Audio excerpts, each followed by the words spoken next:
Ford បានក្លាយជាមនុស្សម្នាក់ក្នុងចំណោមមនុស្សដែលល្បីល្បាញបំផុតនិងមានបំផុតនៅក្នុងពិភពលោកគាត់គឺជាស្ថាបនិកក្រុមហ៊ុន Ford Motor និងជាអ្នកដឹកនាំម្នាក់ក្នុងចំណោមអ្នកដឹកនាំដ៏អស្ចារ្យបំផុតនៅក្នុងប្រវត្តិសាស្ត្រអាមេរិកហើយនឹងមានឥទ្ធិពលរហូតមកដល់បច្ចុប្បន្នស្វាគមន៍មកកាន់ Channel Success Reveal ដែលយើងនិយាយអំពីផ្នែកគំនិតអាជីវកម្មនិងចំណេះដឹងហិរញ្ញវត្ថុបើបងប្អូនចូលចិត្តចំណេះដឹងទាំងអស់នេះសូម like ហើយ share ទៅមនុស្សដែលអ្នកស្រឡាញ់ឬចុច subscribe ហើយដាក់សញ្ញាកណ្ដឹងដើម្បីកុំឲ្យខកខានការទស្សនាវីដេអូនៅក្រៅគាត់មិនត្រឹមតែជាអ្នកបង្កើតឧស្សាហកម្មរថយន្តប៉ុណ្ណោះទេគាត់ថែមទាំងជាអ្នកបង្កើតគំនិតដ៏មានប្រសិទ្ធភាពបំផុតក្នុងដំណើរផលិតកម្មរបស់ពិភពលោកភាពល្បីល្បាញនិងការធ្វើឲ្យគេជឿជាក់តាមរយៈទ្រឹស្ដីរបស់គាត់គឺផលិតឲ្យមានគុណភាពបំផុតផលិតឲ្យមានប្រសិទ្ធភាពបំផុតនិងផ្ដល់ប្រាក់ខែឲ្យបុគ្គលិកខ្ពស់បំផុតគាត់មានទស្សនវិស័យពិភពលោកគឺបង្កើតអ្វីដែលមានប្រយោជន៍សម្រាប់មនុស្សជាតិឆន្ទៈរបស់គាត់គឺបដិញ្ញាដើម្បីបង្កើតប្រព័ន្ធសង្វាក់ផលិតកម្មដែលមានតម្លៃថោកនិងផ្ដល់ឱកាសឲ្យអ្នកប្រើប្រាស់ឲ្យបានច្រើនដើម្បីពង្រីកស្តង់ដារនៃការរស់នៅរបស់ពួកគេឲ្យកាន់តែប្រសើរឡើងគាត់បានបញ្ចូលគំនិតនៃការបង្កើតថ្មីនិងបច្ចេកវិទ្យាដើម្បីកាត់បន្ថយភាពខ្ជិះខ្ជាយរបស់មនុស្សគាត់គឺជានិមិត្តរូបនៃការផ្លាស់ប្ដូរប្រទេសអាមេរិកពីកសិកម្មទៅឧស្សាហកម្មនៅក្នុងឆ្នាំ2017ក្រុមហ៊ុន Ford Motor គឺស្ថិតនៅក្នុងការគ្រប់គ្រងរបស់គ្រួសារត្រកូល Ford ដែលមានតម្លៃសរុបជិត$240,000 លានមានបុគ្គលិកជាង 20,000 នាក់និងមានប្រាក់ចំណូលប្រចាំឆ្នាំជាង$150,000 លានFord ឈ្មោះពេញ Henry Ford កើតនៅថ្ងៃទី30 ខែកក្កដាឆ្នាំ1863ក្នុងគ្រួសារកសិករមួយនៅក្រុង Dearborn រដ្ឋ Michigan សហរដ្ឋអាមេរិកគាត់គឺជាកូនច្បងគេនៃបងប្អូន6នាក់ដែលមានឪពុកឈ្មោះ William Ford និងម្ដាយឈ្មោះ Mary Ford ជាក្រុមគ្រួសារដែលធ្វើអន្តោប្រវេសន៍ពី Ireland ចក្រភពអង់គ្លេសអាយុ10ឆ្នាំគាត់បានចាប់ចិត្តនឹងម៉ាស៊ីនចំហុយទឹកនិងម៉ាស៊ីនកិនស្រូវនៅឆ្នាំបន្ទាប់មកគាត់បានរៀនពីរបៀបប្រើប្រាស់ម៉ាស៊ីនទាំងនោះហើយវាចេះតែជក់ចិត្តវាចេះតែធ្វើឲ្យគាត់មានការរីកចម្រើនឥតឈប់ឈរឆ្លងកាត់បទពិសោធន៍នោះគាត់បានរកឃើញចំណាប់អារម្មណ៍របស់គាត់គឺវិស្វករ Ford មិនចូលចិត្តការងារស្រែចម្ការទេផ្ទុយទៅវិញគាត់ស្រឡាញ់ពេញចិត្តការងារម៉ាស៊ីននៅក្នុងតំបន់មូលដ្ឋានរបស់គាត់មានឈ្មោះល្បីជាជាងជួសជុលនាឡិកាដែលគាត់បានរៀនពីឪពុករបស់គាត់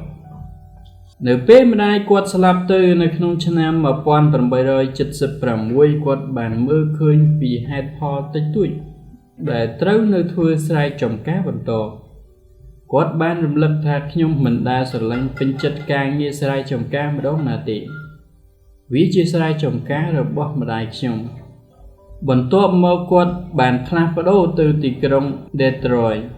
រដ្ឋ Michigan ដើម្បីបំពេញក្តីសុបិនជាវិស្វកររបស់គាត់ដោយគាត់បានចូលហាត់រៀននៅក្រុមហ៊ុន GMI Flower and Pros បន្ទាប់មកនៅក្នុងក្រុមហ៊ុន Detroit Dry Doco បទពិសោធន៍ទាំងនេះវាបានផ្ដល់ឱកាសរៀនសូត្រដ៏អស្ចារ្យសម្រាប់ Ford ហើយ3ឆ្នាំក្រោយគាត់បានត្រឡប់មករកគ្រួសារវិញដើម្បីជួយការងារឪពុកគាត់បានក្លាយជាជាងជួសជុលម៉ាស៊ីនដ៏ពូកែនិងក្រោយមកបានក្លាយជាអ្នកផ្ដល់សេវាកម្មជួសជុលសម្រាប់ក្រុមហ៊ុនផ្សេងៗនៅឆ្នាំ1888 Ford បានរៀបការជាមួយនឹង Clara ហើយត្រឡប់មកប្រកបការងារស្រែចម្ការដើម្បីផ្គត់ផ្គង់គ្រួសារថ្មីដោយមិនពេញចិត្តនឹងការងារស្រែចម្ការគាត់បានចូលធ្វើការជាវិស្វករនៅក្នុងក្រុមហ៊ុន Edison Illuminating នៅទីក្រុង Detroit ទីបំផុតគាត់មានលទ្ធភាពប្រើប្រាស់ជំនាញរបស់គាត់ហើយត្រឹមតែ2ឆ្នាំគាត់ត្រូវបានដំឡើងតួនាទីជាប្រធានវិស្វករ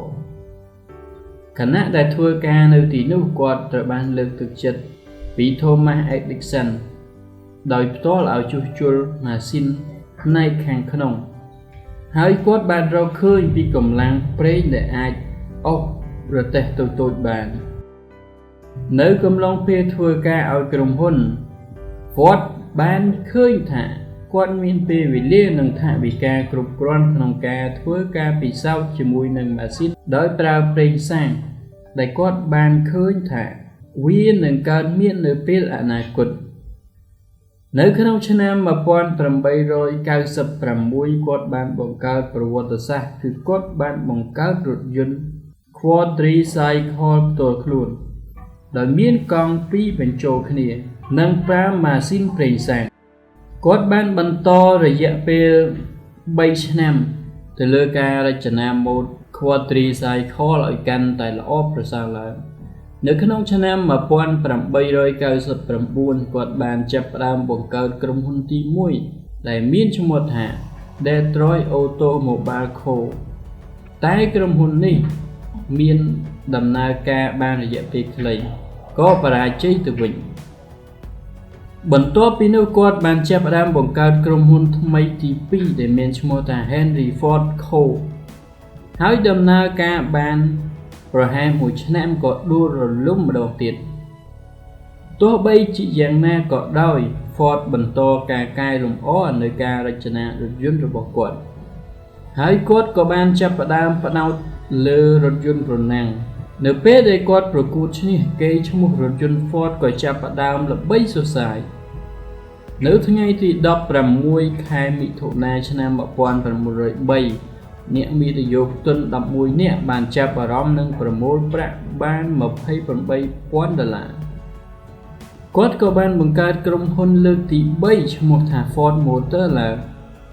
ត្រឹមរយៈពេលតែ2ទៅ3ខែប៉ុណ្ណោះក្រុមហ៊ុនបានផលិតរថយន្ត Model A និងធ្វើការដាក់តាំងលក់ហើយនៅក្នុងឆ្នាំនោះក្រុមហ៊ុនលក់រថយន្ត Model A បានជាង500គ្រឿងក្រុមហ៊ុន Ford Motor មិនមែនជាក្រុមហ៊ុនតែមួយនៅអាមេរិកទេវាមានក្រុមហ៊ុនដៃគូប្រកួតប្រជែង15នៅ Michigan និងក្រុមហ៊ុន88ផ្សេងទៀតនៅទូទាំងប្រទេសប៉ុន្តែចក្ខុវិស័យ Ford គឺខុសប្លែកពីក្រុមហ៊ុនផ្សេងទៀតខណៈដែលក្រុមហ៊ុនផ្សេងផ្ដោតទៅលើភាពប្រណិតសម្រាប់អ្នកមានទ្រព្យច្រើនបែរជា Ford បានមើលឃើញទីផ្សារសម្រាប់មនុស្សភាគច្រើនគាត់បានព្យាយាមស្វែងរកមធ្យោបាយដើម្បីបង្កើតឲ្យបានចំនួនច្រើនតាមដែលអាចធ្វើទៅបានឲ្យមនុស្សគ្រប់គ្នាអាចទិញបាននៅឆ្នាំ1908 Ford បានឈានមួយជំហានខិតកាន់តែជិតចក្ខុវិស័យរបស់គាត់ក្រុមហ៊ុនបានផលិតរថយន្តថ្មីម៉ាក Model T ដែលសាមញ្ញនិងងាយស្រួលជាង Model A គ្រាន់តែរយៈពេល10ឆ្នាំពាក្យកណ្ដាលនៃការលក់ឡាននៅក្នុងសហរដ្ឋអាមេរិកគឺ Model TS តម្រូវការសម្រាប់រថយន្តថ្មីមានការកើនឡើងដល់កម្រិតកំពូលរហូតដល់ក្រុមហ៊ុនមិនអាចផលិតទាន់តែ Ford មិនបដិសេធនៅតម្រូវការទាំងនេះឡើយគាត់ចាប់ផ្ដើមរកវិធីផលិតធ្វើយ៉ាងណាផលិតឲ្យទាន់តម្រូវការកត្តានេះនាំឲ្យ Ford ក្លាយជាអ្នកផ្គត់ផ្គង់ធំទី2សម្រាប់ផលិតផលឧស្សាហកម្មនិងការបង្កើតឲ្យមានចលនាខ្សែសង្វាក់ផលិតកម្មថ្មីតាមរយៈការកំណត់បែងចែកការងារច្បាស់លាស់ដល់បុគ្គលិកនិងការលុបបំបាត់ការផ្លាស់ប្ដូរទីកន្លែងជាច្រើនដងបានធ្វើឲ្យ Ford មានលទ្ធភាពកាត់បន្ថយនៅខ្សែសង្វាក់ផលិតកម្មពីរយៈពេល12ម៉ោងផលិតបានរថយន្តមួយមកត្រឹមតែ93នាទីការកាត់បន្ថយរយៈពេលផលិតនេះបានធ្វើឲ្យក្រុមហ៊ុនអាចកាត់បន្ថយថ្លៃដើមបានយ៉ាងច្រើន$100ការធ្វើបានដូច្នេះគាត់មានលទ្ធភាពបំពេញនូវក្តីសុបិនរបស់គាត់នៅក្នុងការបង្កើតរថយន្តសម្រាប់ទីផ្សារមនុស្សភាគច្រើនទោះជាយ៉ាងណាក៏ដោយខ្សែសង្វាក់ផលិតកម្មថ្មីនេះក៏បាននាំមកនូវបញ្ហាជាច្រើនដែលមិននឹកស្មានដល់តួយ៉ាងដូចជាបុគ្គលិកនឿយហត់គ្មានចំណង់ធ្វើការហើយបាននាំគ្នាចាកចេញពីក្រុមហ៊ុនយ៉ាងច្រើនដើម្បីដោះស្រាយបញ្ហានេះ Ford បានដំឡើងប្រាក់ខែខ្ពស់ដល់បុគ្គលិកដោយបានផ្ដល់ឲ្យ$5នៅក្នុងមួយថ្ងៃប្រហែល$110បច្ចុប្បន្ន ដែលច្រើនជាង2ដងនៃប្រាក់ខែទូទៅបន្ទាប់មកម្ចាស់ភាគហ៊ុនរបស់គាត់បានជំទាស់នឹងការសម្រេចចិត្តនៃការដំឡើងប្រាក់ខែនេះខណៈនោះគាត់បានសម្រេចចិត្តទិញភាគហ៊ុនពីពួកគេហើយបានផ្ដល់ឲ្យគាត់នូវការគ្រប់គ្រងក្រុមហ៊ុនទាំងមូលក្រោយមកក្រុមហ៊ុន Ford Motor បានចាប់ផ្ដើមពង្រីកផលិតផលរបស់ខ្លួនទៅជារថយន្តត្រាក់ទ័រនិងយន្តហោះ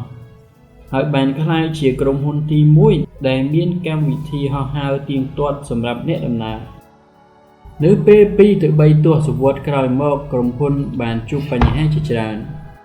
ជាមួយនឹងម៉ូតឡានតែមួយដែលប្រកួតប្រជែងដូចជា Chevrolet ចេញម៉ូតថ្មីជារៀងរាល់ឆ្នាំតែបានចាប់ផ្ដើមមានប្រៀបឈ្នះមកលើក្រុមហ៊ុន Ford សម្ពាធនៃទសវត្សរ៍ឆ្នាំ1903គឺជាផុសតាងធ្វើឲ្យមានការព្យាយាមថ្មីសម្រាប់ក្រុមហ៊ុនប៉ុន្តែ Ford បែរជាត្រឡប់ទៅផលិតរថយន្ត Model A ថ្មីនិង Ford V8 ទៅវិញហើយម៉ូតទាំងពីរនេះបានធ្វើឲ្យក្រុមហ៊ុនទទួលជោគជ័យយ៉ាងខ្លាំង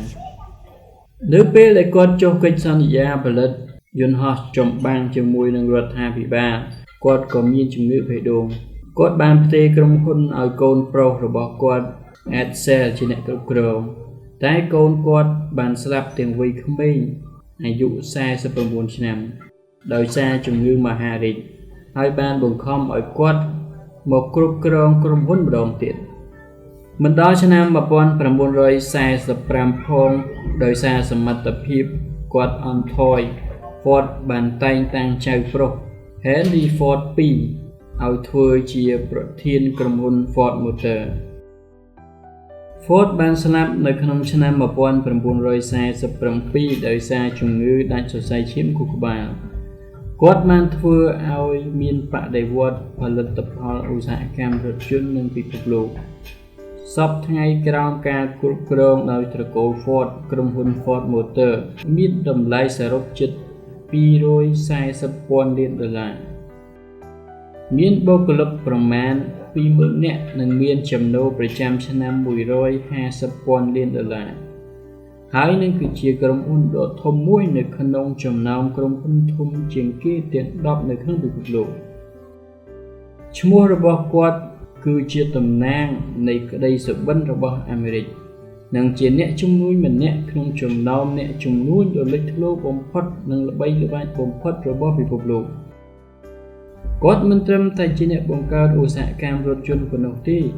តែគាត់ថែមទាំងជាអ្នកបង្កើតគំនិតដ៏មានប្រសិទ្ធភាពបំផុតនៅក្នុងដំណើរផលិតកម្មរបស់ពិភពលោកទៀតផងតើបងប្អូនទាំងអស់គ្នាស្គាល់រថយន្ត Ford ដែរឬទេពីមុនមកហើយយល់យ៉ាងណាដែរបន្ទាប់ពីបានមើលប្រវត្តិរបស់គាត់បើបងប្អូនចូលចិត្តវីដេអូនេះសូមជួយ like comment ហើយ subscribe រួចដាក់សញ្ញាកណ្ដឹងដើម្បីកុំឲ្យខកខានការទស្សនាវីដេអូលើកក្រោយ